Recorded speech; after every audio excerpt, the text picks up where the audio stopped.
मैंने बात करी थी about a person called Sachin, and Sachin gave a very powerful beautiful motivating speech उन्होंने दी। जब मैंने उनकी स्पीच सुनी थी तो मुझे दो तीन बातें बहुत ध्यान आई उनकी स्पीच में। एक, उन्होंने कहा कि लाइफ में कोई भी, अगर मैं कामयाब हूं, और जो आप मेरी बात कर रहे हो कि इतने साल मैंने खेला, इतनी सेंचुरीज बनाई और आज मुझे आप इतना प्यार और स्नेह देते हो, ये कामयाबी का श्रेय, उनकी पूरी स्पीच में कहीं ना कहीं उन्होंने वो सारा श्रेय अपने आसपास के लोगों को दिया। चाहे उनका वो भाई हो, चाहे उनके पिताजी हो, चाहे उनकी माँ हो, चाहे उनकी वाइफ हो, चाहे उनके बच्चे हों, चाहे उनके कोचेस हों, चाहे उनके टीम मेंबर्स हों, चाहे जितने भी कॉम्पिटिटर्स हों, जितने भी फास्ट बॉलर्स हों, जिनको उन्होंने फेस किया, उन्होंने बार बार सबका नाम लिया और लास्ट में बोला ऑडियंस को कि अगर आप नहीं होते तो मैं भी इतना अच्छा नहीं खेल पाता। कहीं ना कहीं वो बार बार ये कह रहे थे कि कामयाबी जो है किसी एक इंसान की बस की बात नहीं है। कामयाबी is all a result of people coming together. लोग साथ आते हैं, मिलके काम करते हैं और मिलके ही फिर कामयाबी की तरफ बढ़ सकते हैं। अकेले कोई इंसान कोई कामयाब नहीं बना है। लॉट ऑफ पीपल दे से it's a one man show, मैं अकेले आया था, मैंने अकेले सब कुछ किया। ये बात गलत है। अकेला आदमी कुछ नहीं कर सकता।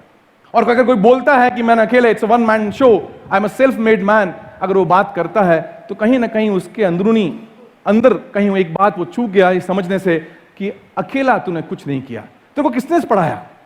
किसने तेरे को 2+2 करना सिखाया? किसने तेरे को लिखना सिखाया? किसने तेरे को चलना सिखाया? अरे बाबा, जब छोटा था किसने तेरी नापी तो बदली? अगर सेल्फ मेड मैन होता तो मां को बोलता, मां छोड़ दे, अपना भी साफ कर लेंगे। तेरी हेल्प किसी ना किसी ने करी, हर कदम पे करी, हर समय करी। तो सेल्फ मेड मैन कोई होता नहीं, इट्स ऑल टीम वर्क। मुझे याद है जब मैं यहां आया था पुणे 1994 में, अकेला आया था। एक सेल्फ मेड मैन का एक जो थॉट प्रोसेस था वो चालू था। एक बैग और एक बाइक लेके शहर में आया था। अनजान शहर, अनजान लोग, कोई जान पहचान नहीं, कोई रिश्तेदार नहीं, कोई कंपनी में नौकरी नहीं, कोई एजुकेशन का बैकग्राउंड नहीं। ऐसा करके मैं शहर में आया था और ऐसा करते करते करते मेरी लाइफ बढ़ी।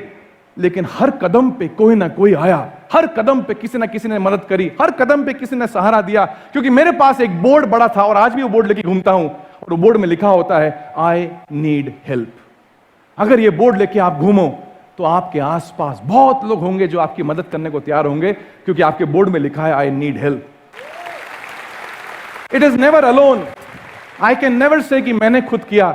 हर कदम पे कोई ना कोई मिला, हर कदम पे किसी ना किसी ने मदद करी, and that's why we are here. Even this program, हम जो ये बात कर रहे हैं, यहाँ प्रोग्राम हो रहा है, हम आए, अवार्ड्स बटे, सब लोग आए। अरे कितने दिनों से, कितने महीनों से काउंसिल लगा हुआ था पीछे, किसके नॉमिनेशन आए, किसको अवार्ड देना चाहिए, क्या कैटेगरीज है, क्या सिलेक्शन प्रोसेस है, उस पर लगे रहे तो आज जाके ये काम हुआ।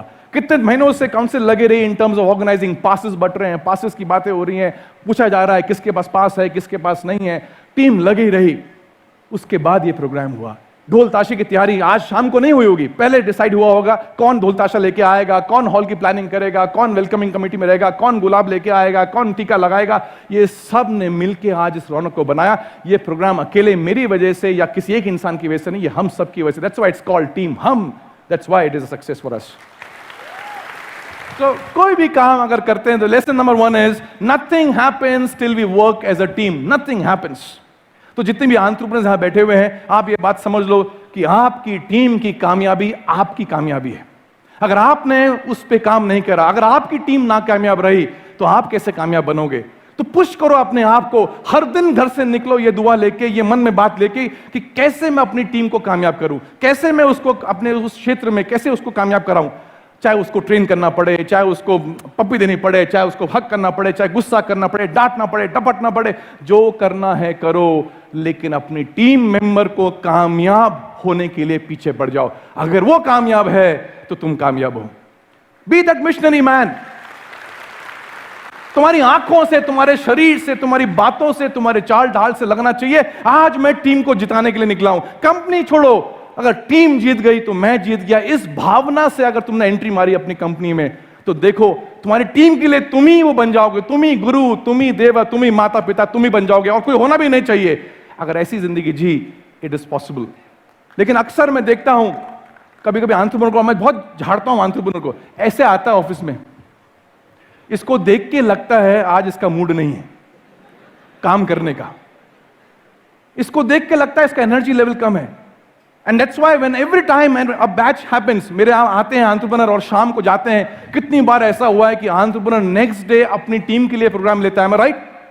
और तुम ही मन ही मन कहते हो ये आज कहां से आ रहा है इतना एनर्जी लेके, ये सब बहकी बहकी बातें क्यों कर रहा है, तो तुम्हें ध्यान में आता है कल एमजी सर के पास गया था।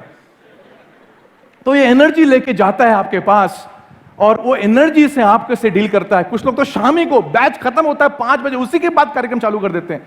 तो this the energy level which every entrepreneur needs to carry with him. And as team members, मेरा आपसे रिक्वेस्ट है, आपसे दरखास्त है, एज टीम मेंबर्स जान लगा दो यार।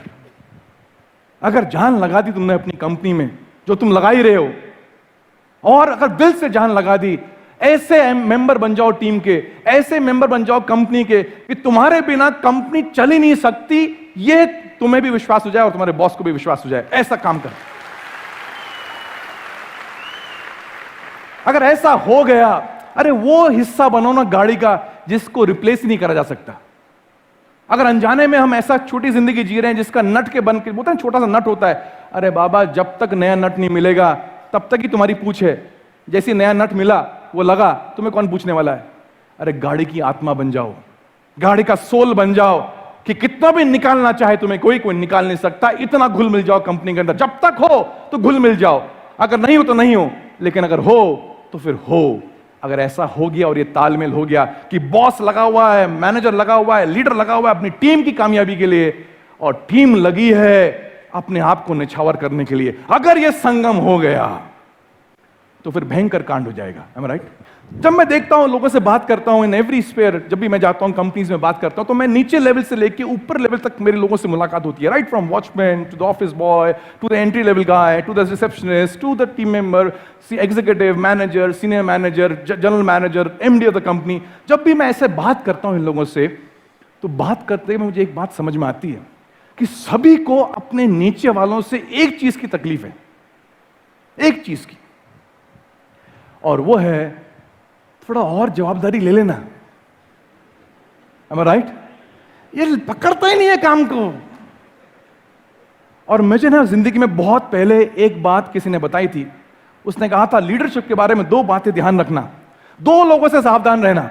एक, उनसे जो काम नहीं करते जो उनको बताया गया, इससे बड़ा सावधान रहना, ये बड़ा खतरनाक आइटम है कि इसको काम बताया और ये काम नहीं करता। और दूसरा, उनसे सावधान रहना जो उतना ही करते जितना बताया गया। दोनों खतरनाक आइटम है, ये तुम्हें आगे बढ़ने नहीं देंगे, ये इन दोनों से सतर्क रहना। तो जब भी मैं मिलता हूं इनसे, अभी कुछ दिन पहले मेरे सोसाइटी में एक जो सुपरवाइजर वॉचमैन है, उसके नीचे 8-10 वॉचमैन होंगे, अलग अलग बिल्डिंग के अलग अलग वॉचमैन है। तो उसको देखा मैंने अपनी सोसाइटी के नीचे अपनी बिल्डिंग का वॉचमैन बना हुआ। मैं कहा तू यहां कैसे आ गया, तू तो सुपरवाइजर है। कहते सर ये आइटम आज आया नहीं सुबह, और ना इसने मैसेज किया ना फोन किया, मैं फोन कर रहा हूं उठाता नहीं है, और आज मुझे सबको छोड़ के मुझे खुद वॉचमैन बन के यहां आना पड़ रहा है। अगर जिम्मेदारी ले लेता ना काम की तो ये नहीं होता। ये मैंने सुनी बात, तभी मुझे ध्यान में आया कि कुछ दिन पहले उसका बॉस उसके बारे में यही बात कर रहा था कि थोड़ी जिम्मेदारी ले ले तो मेरी भी जान छूटे। तो एट एवरी लेवल ये प्रॉब्लम है, मैं राइट और नॉट? Every level. तो नीचे वाला बोल रहा है यार, ऊपर वाला बोल रहा है नीचे वाले के बारे में थोड़ा जिम्मेदारी ले ले, थोड़ा सा अपना अकाउंटेबिलिटी ले ले, उसके ऊपर वाला बोल रहा है कि ये अकाउंटेबिलिटी ले ले।